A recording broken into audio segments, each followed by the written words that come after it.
अर्जुन खिड़की के पास बैठा ट्रेन के अंधेरे डिब्बे में चुपचाप बाहर देख रहा था। रात काफी गहरी हो चुकी थी। ट्रेन की खिड़की से बाहर सिर्फ काला अंधेरा दिखाई दे रहा था और बीच बीच में दूर किसी गांव की हल्की पीली रोशनी चमक कर गायब हो जाती थी। डिब्बे में बैठे ज्यादातर लोग सो चुके थे। किसी की हल्की खर्राटों की आवाज आ रही थी तो कहीं चाय वाले की आवाज कानों में गूंज रही थी। अर्जुन ने अपनी मोबाइल देखी। रात के 1:45 बज चुके थे। उसने एक गहरी सांस ली।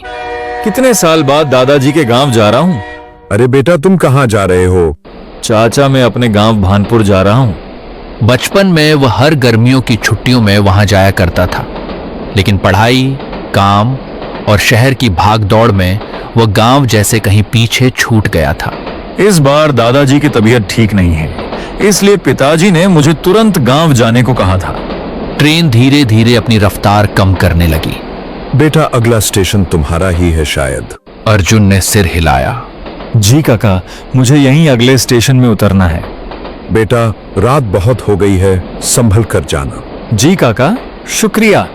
ट्रेन ने लंबी सीटी मारी और धीरे धीरे छोटे से स्टेशन पर रुक गई। अर्जुन अपना बैग लेकर नीचे उतरा। प्लेटफॉर्म लगभग सुनसान था। कुछ टिमटिमाती लाइटें, दूर बैठे 2-3 कुत्ते और स्टेशन मास्टर के कमरे से आती हल्की रोशनी, बस इतना ही। उसने पीछे घूम के ऊपर लगी घड़ी की ओर देखा। ठीक रात के 2 बजे थे। हवा में अजीब सी ठंडक थी। स्टेशन शहर जैसा नहीं था, यहां सन्नाटा भी जैसे आवाज करता था। अर्जुन प्लेटफॉर्म से बाहर की ओर बढ़ा। उसे उम्मीद थी कि बाहर कोई ऑटो मिल जाएगा और वह सीधे दादाजी के गांव पहुंच जाएगा, लेकिन बाहर आकर उसका चेहरा उतर गया। पूरा स्टेशन रोड खाली पड़ा था। दूर दूर तक बस अंधेरा ही छाया हुआ था और दूर कहीं पेड़ों की सरसराहट और सड़क पर फैली पीली रोशनी दिखाई दे रही थी। अर्जुन ने इधर उधर देखा। स्टेशन के बाहर फैली सुनसान सड़क को देखकर उसके मन में हल्की बेचैनी होने लगी। इतनी रात हो गई पर स्टेशन पर एक भी ऑटो नहीं। अब गांव तक कैसे जाऊंगा? अर्जुन ने एक गहरी सांस ली और सड़क के किनारे खड़े होकर चारों तरफ देखने लगा। कितनी देर और इंतजार करूंगा? अंधेरे में रास्ता साफ दिखाई नहीं दे रही। जितनी देर यहां इंतजार करूंगा उतनी लेट होगी। इससे अच्छा मैं पैदल ही चला जाऊं। समय धीरे धीरे बीतने के साथ थकान और बढ़ रही थी। हर गुजरते मिनट के साथ सन्नाटा और गहरा होता जा रहा था। तभी थोड़ी दूर अंधेरे में उसे एक आदमी खड़ा हुआ दिखाई देता है। अंधेरा ज्यादा होने के कारण उसका चेहरा साफ दिखाई नहीं दे रहा था। वह आदमी लाल धोती कुर्ता पहने था। उसकी लंबी सफेद मूंछें थीं और आंखें अंधेरे में भी अजीब तरह से चमकती सी लग रही थीं। वो बिल्कुल शांत खड़ा अर्जुन को देख रहा था। अर्जुन कुछ पल रुका, फिर धीरे धीरे उसके पास गया। वह जितना उसका करीब जा रहा था, धीरे धीरे उसका चेहरा और साफ दिखाई दे रहा था। जब वह पास पहुंचा, सामने एक बूढ़ा आदमी खड़ा हुआ था। उसकी उम्र लगभग 60 या 65 साल का होगा। बाबा, यहाँ से भानपुर जाने के लिए कोई ऑटो मिलेगा क्या? बूढ़ा आदमी कुछ सेकंड तक उसे बिना पलक झपकाए देखता रहा, फिर धीमी आवाज में बोला, बेटा, रात के 2 बजे यहाँ कोई ऑटो नहीं मिलता। अर्जुन थोड़ा असहज हो गया। लेकिन मुझे गांव पहुंचना बहुत जरूरी है। दादाजी अकेले हैं, उन्होंने ही बुलाया है। बूढ़ा आदमी ने हल्की मुस्कान दी, लेकिन उस मुस्कान में कुछ अजीब था। जरूरी काम अक्सर रात में ही बुलाते हैं, दिन में तो लोग सिर्फ बहाने बनाते हैं। अर्जुन उसकी बात सुनकर थोड़ा चौंका, लेकिन चुप रहा। तो अब क्या करूं चाचा? गांव यहां से कितना दूर है? ज्यादा दूर नहीं, अगर हिम्मत हो तो पैदल चला जा सकता है। अर्जुन ने पीछे मुड़कर सुनसान सड़क की तरफ देखा। चारों ओर सिर्फ अंधेरा था। कुछ पल के लिए उसके मन में वापस स्टेशन पर रुक जाने का विचार आया, लेकिन दादाजी की घबराई हुई आवाज उसे बार बार याद आ रही थी। बेटा, जाना है तो जल्दी चलो, देर मत करो। उसने बैग को थोड़ा कसकर पकड़ा और बूढ़े आदमी की तरफ देखा। अगर पैदल जाना ही पड़े तो मुझे रास्ता बता दीजिए चाचा। बूढ़ा आदमी ने हल्का सा मुस्कान दी, जैसे वह पहले से यही जवाब सुनने का इंतजार कर रहा हो। रास्ता बताने से बेहतर है मैं खुद साथ चल देता हूँ। रात गहरी है और इस रास्ते को हर कोई नहीं समझ पाता। नहीं चाचा, आप क्यों तकलीफ करेंगे?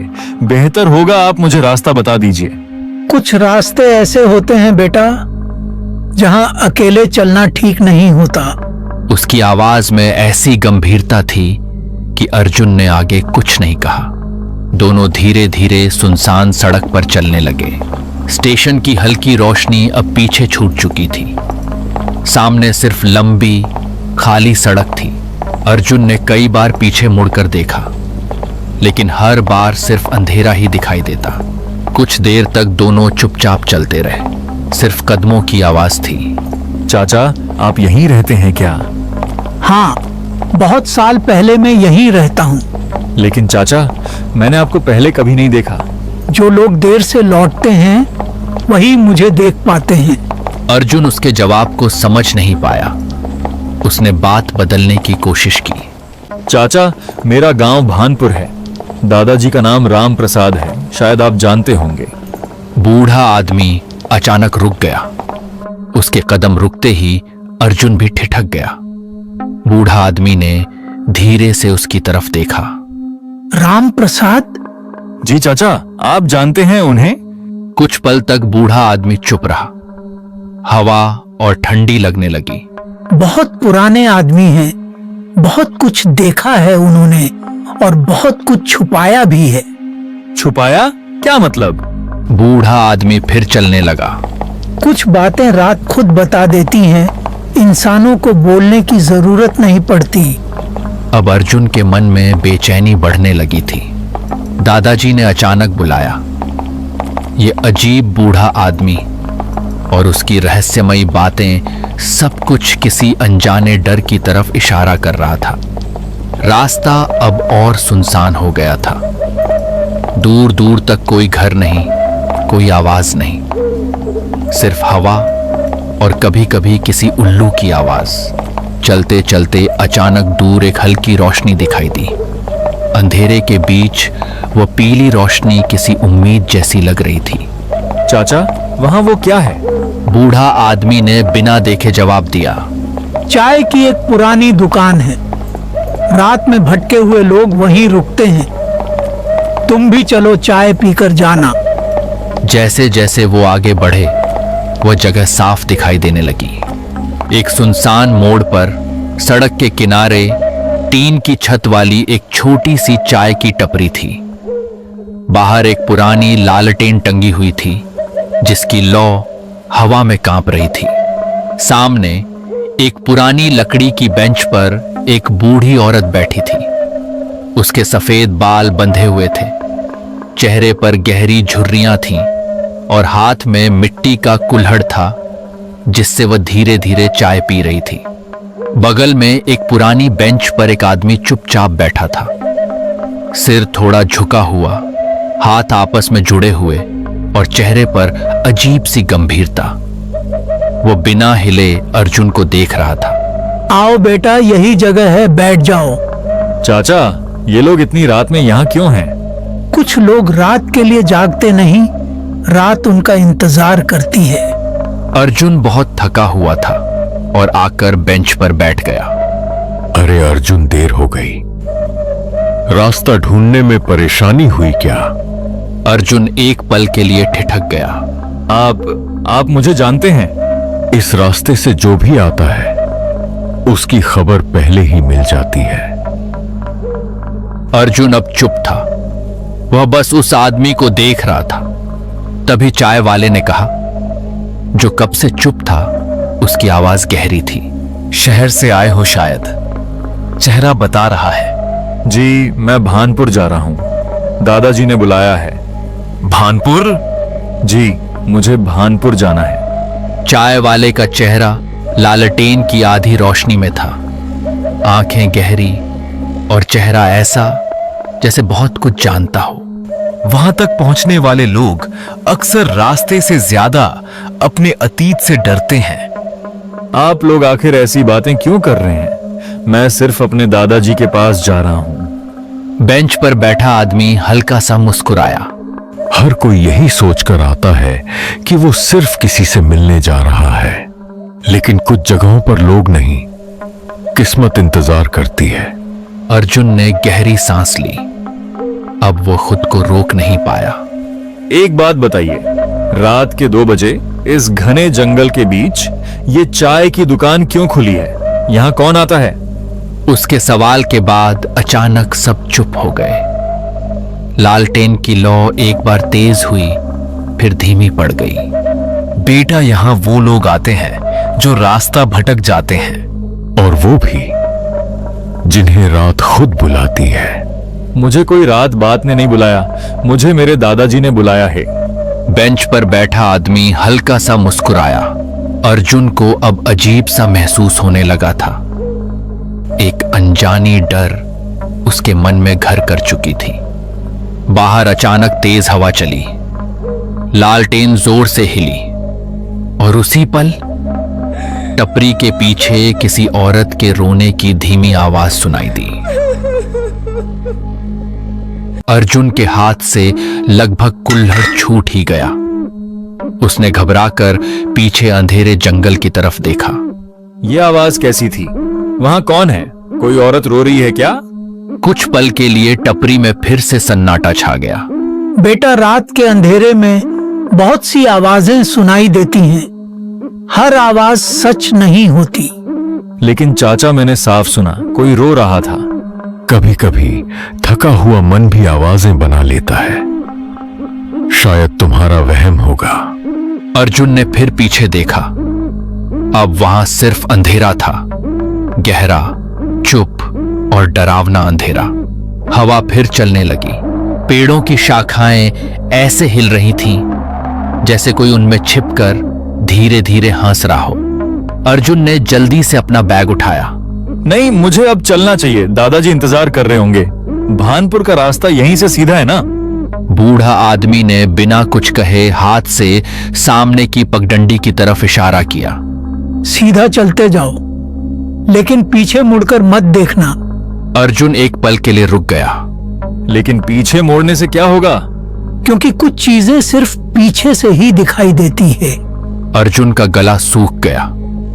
उसने कुछ नहीं कहा, बस तेज कदमों से टपरी से बाहर निकल गया।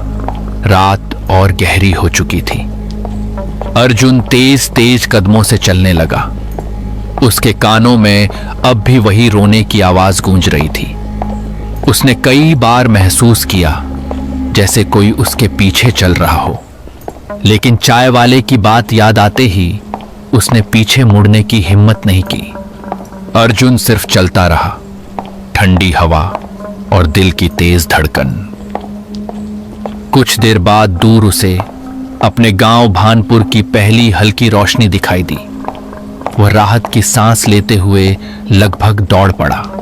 थोड़ी ही देर में वह अपने दादाजी के पुराने घर के सामने खड़ा था। पुराना लकड़ी का दरवाजा, आंगन में तुलसी चौरा और बरामदे में जलता हुआ एक छोटा सा दीपक।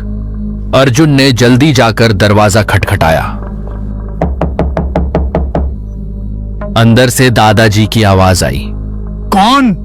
इतनी रात को कौन आया है? दादाजी, दरवाजा खोलिए, मैं आया हूं अर्जुन। दरवाजा तुरंत खुला। सामने दादाजी खड़े थे। चेहरे पर चिंता साफ दिखाई दे रही थी। अर्जुन, इतनी देर? तुम ठीक तो हो ना बेटा? जी दादाजी, मैं ठीक हूं, लेकिन बाद में तुम पहले अंदर आओ। अर्जुन अंदर आया। उसके चेहरे पर थकान और डर दोनों साफ थे। दादाजी, रास्ते में मेरे साथ बहुत अजीब चीज हुई। दादाजी का चेहरा गंभीर हो गया। दोनों अंदर कमरे में बैठे थे। बाहर ठंडी हवा चल रही थी। दादाजी अर्जुन के सामने खट पर बैठे थे। उनके चेहरे पर अर्जुन को लेकर चिंता साफ दिखाई दे रही थी। अर्जुन, अब साफ साफ बताओ, रास्ते में क्या हुआ? तुम्हारी आवाज सुनकर ही लग रहा है कुछ ठीक नहीं है। अर्जुन ने गहरी सांस ली। उसके हाथ अब भी हल्के कांप रहे थे। दादाजी, जब ट्रेन रात के ठीक 2 बजे स्टेशन पर रुकी तब पूरा स्टेशन लगभग सुनसान था। मैं बाहर निकला तो सोचा कोई ऑटो मिल जाएगा, लेकिन बाहर एक भी ऑटो नहीं था, सिर्फ अंधेरा और ठंडी हवा। दादाजी चुपचाप उसकी बात सुनते रहे। अर्जुन ने पूरी बात साफ साफ दादाजी को बताया। पूरा किस्सा सुनते सुनते दादाजी के चेहरे का रंग बदल गया। उनकी आंखों में साफ डर दिखाई देने लगा। कुछ देर तक वे बिल्कुल चुप बैठे रहे। दादाजी, आप कुछ बोल क्यों नहीं रहे? क्या आप उन लोगों को जानते हैं? दादाजी ने धीरे धीरे सिर उठाया। उनकी आवाज भारी हो चुकी थी। अर्जुन, उस रास्ते पर रात के बाद कोई नहीं जाता। लेकिन दादाजी, मैं तो उसी रास्ते से आया था। दादाजी ने तुरंत उसकी बात काट दी और सीधा खिड़की के पास चले गए। कुछ देर वो खिड़की के बाहर घने अंधेरे की तरफ देखते रहे। फिर उन्होंने धीरे से अर्जुन की तरफ देखा। अर्जुन, अभी रात बहुत हो चुकी है बेटा, और तुम काफी थक गए हो। अर्जुन चुपचाप उन्हें देखता रहा। इतनी लंबी यात्रा, फिर वो सुनसान रास्ता। जो भी हुआ उसके बारे में सुबह आराम से बात करेंगे। अभी तुम थोड़ा आराम कर लो। अर्जुन ने धीरे से सिर हिलाया, लेकिन उसके चेहरे पर अब भी डर साफ दिखाई दे रहा था। दादाजी, पता नहीं क्यों मुझे अब भी ऐसा लग रहा है जैसे कोई मेरा पीछा करते हुए यहां तक आया हो। अर्जुन, डर की वजह से ऐसा महसूस होता है। तुम ज्यादा मत सोचो। तुम अब जाकर सो जाओ। ठीक है दादाजी। अर्जुन ने अपना बैग नीचे रखा और बिस्तर पर लेट गया। लेकिन जैसे ही उसने आंखें बंद की, उसके दिमाग में फिर वही दृश्य आने लगे। सुनसान रास्ता, टिमटिमाती लालटेन और बेंच पर बैठा वो आदमी जो बिना पलक झपकाए उसे घूर रहा था। अर्जुन जल्दी ही बिस्तर से उठ गया। उसकी चेहरा देखकर लगता मानो उसका दिमाग किसी अनजानी डर से घिरा हुआ हो।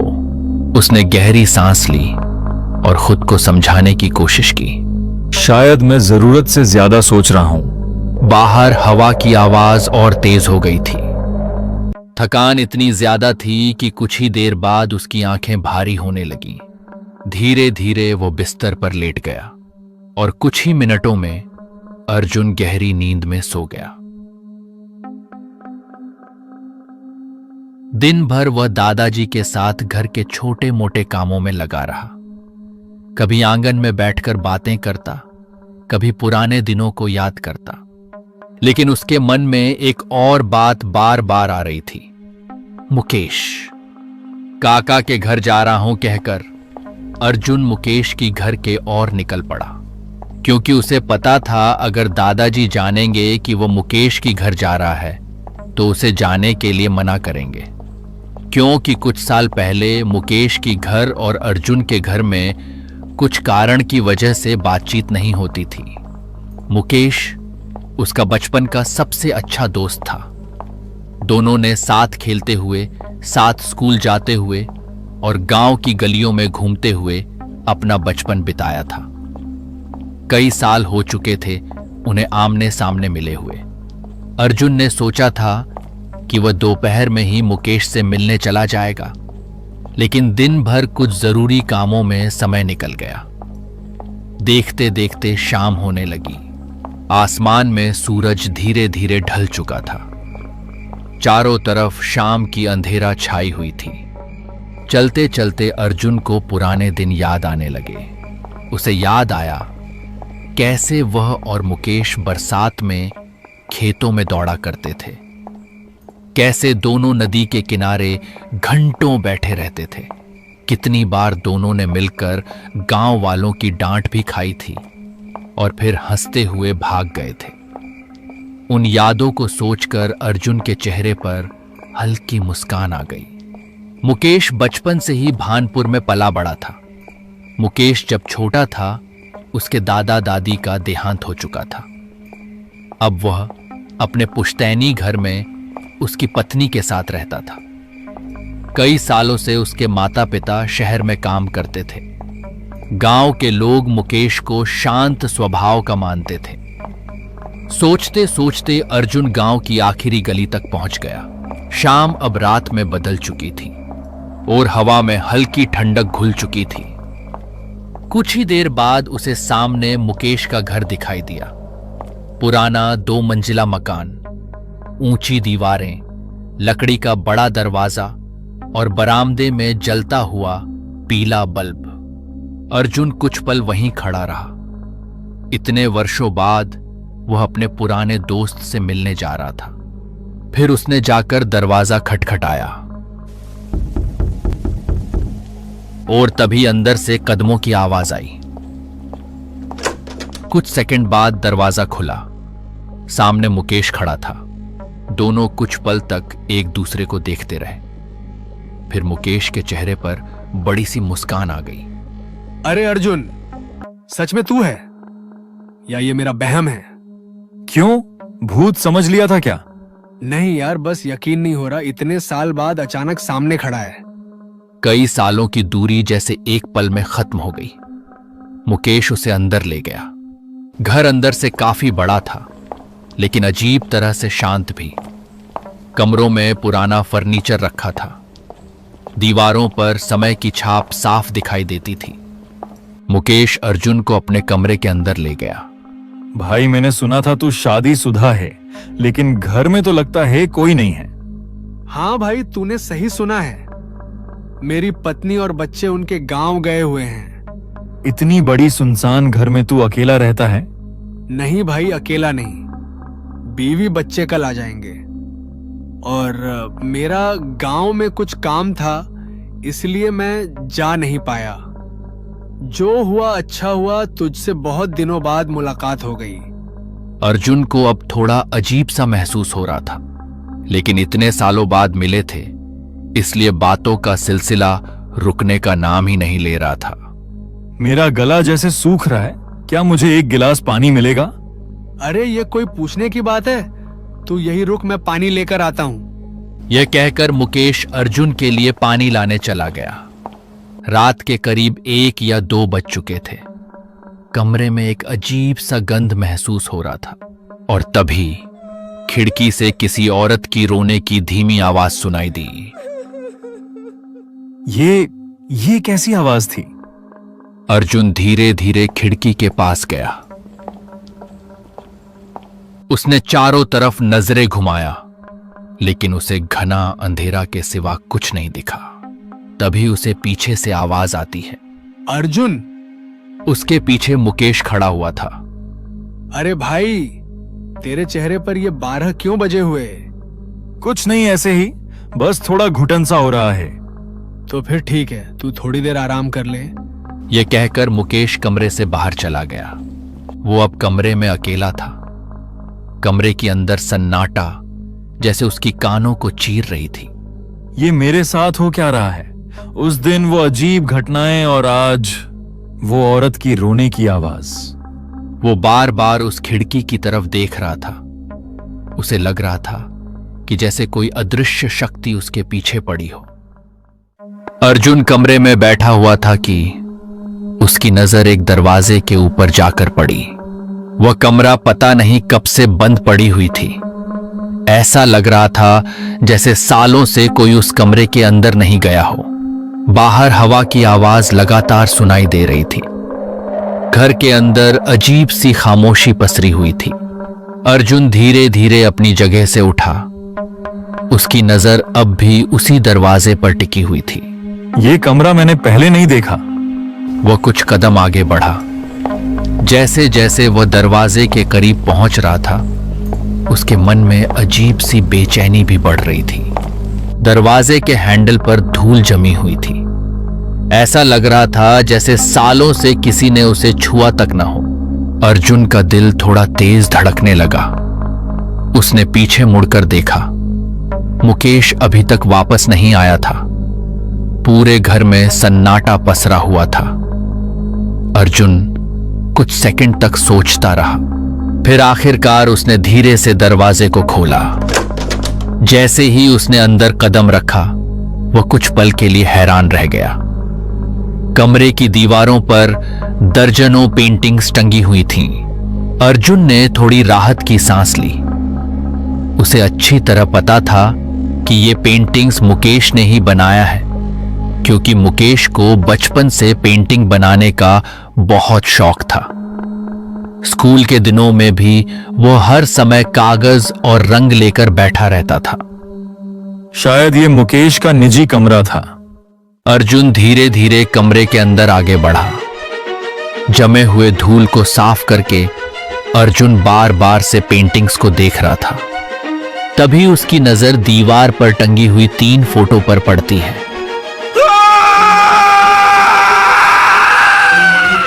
कमरे से अर्जुन की भयानक चिख की आवाज आती है। उसकी आंखें डर से फैल गईं। चेहरा बिल्कुल सफेद पड़ गया। डर के मारे वह पीछे हट गया। उसकी सांसें बेकाबू हो चुकी थीं। दिल इतनी तेजी से धड़क रहा था जैसे सीने से बाहर निकल आएगा, और फिर बिना एक पल भी रुके कमरे से बाहर भाग पड़ा। उसकी दिल की धड़कन इतनी ज्यादा थी कि जोर जोर से सुनाई दे रहा था। अर्जुन तेजी से गलियारे से दौड़ा। मुख्य दरवाजा खोला था। वो घर से बाहर निकल गया। पीछे से मुकेश की आवाज सुनाई दी, लेकिन अर्जुन ने पीछे मुड़कर नहीं देखा। वह बस भागता रहा। गांव की गलियों में अंधेरा फैल चुका था। भागते समय रास्ता साफ दिखाई नहीं दे रहा था। कई बार उसका पैर पत्थरों से टकराया। कई बार वो गिरते गिरते बचा, लेकिन उसके मन में सिर्फ वही तीसरी तस्वीर घूम रही थी। वह लगातार भागता रहा। उसकी सांसें तेज हो चुकी थी। सीना बुरी तरह ऊपर नीचे हो रहा था। ऐसा लग रहा था जैसे उसका दिल किसी भी पल जवाब दे देगा, लेकिन डर उससे भी तेज था। किसी तरह भाग के अर्जुन अपने दादाजी के घर पहुंच जाता है। दादाजी दरवाजा खोलिए, दादाजी, दादाजी दरवाजा खोलिए, दादाजी। दादाजी दरवाजा खोल के बाहर आए। वो अर्जुन को देखकर हैरान हो गए। अर्जुन, इतनी देर? बेटा तुम कहाँ थे? इतनी रात हो गई। मैं परेशान हो गया था। दादाजी वो मैं ठीक है, तुम पहले अंदर चलो, बैठ के बात करते हैं। रात बहुत हो गई। दादाजी और अर्जुन दोनों अंदर आए।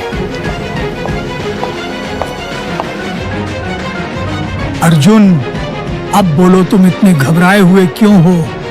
अर्जुन की हालत खराब थी। उसका चेहरा पीला पड़ चुका था। सांसें अब भी तेज चल रही थीं। वो कुछ सेकंड तक बोल ही नहीं पाया। फिर कांपती आवाज में उसने कहा, दादाजी, मैं आज आपको बिना बताए मुकेश के घर गया था।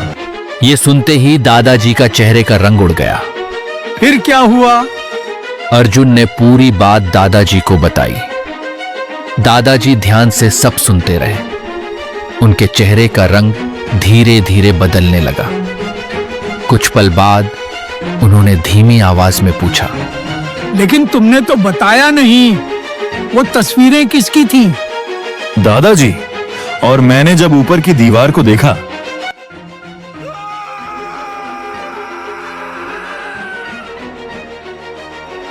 और दादाजी, मैं वहां से जल्दी भाग आया। यह बात सुनते ही दादाजी के रोंगटे खड़े हो गए। लेकिन अर्जुन, तुमने तो 3 तस्वीरें बोले थे। वह तीसरी तस्वीर किसकी थी? अर्जुन के होंठ कांपने लगे। उसने कुछ बोलने की कोशिश की, लेकिन उसके मुंह से आवाज ही नहीं निकली। उसकी आंखों में वही डर फिर लौट आया। वो बस खाली निगाहों से दादाजी को देखता रह गया, जैसे तीसरी तस्वीर को याद करते ही उसकी बोलने की ताकत खत्म हो गई हो। दोस्तों, यहां तक वीडियो देखने के लिए धन्यवाद।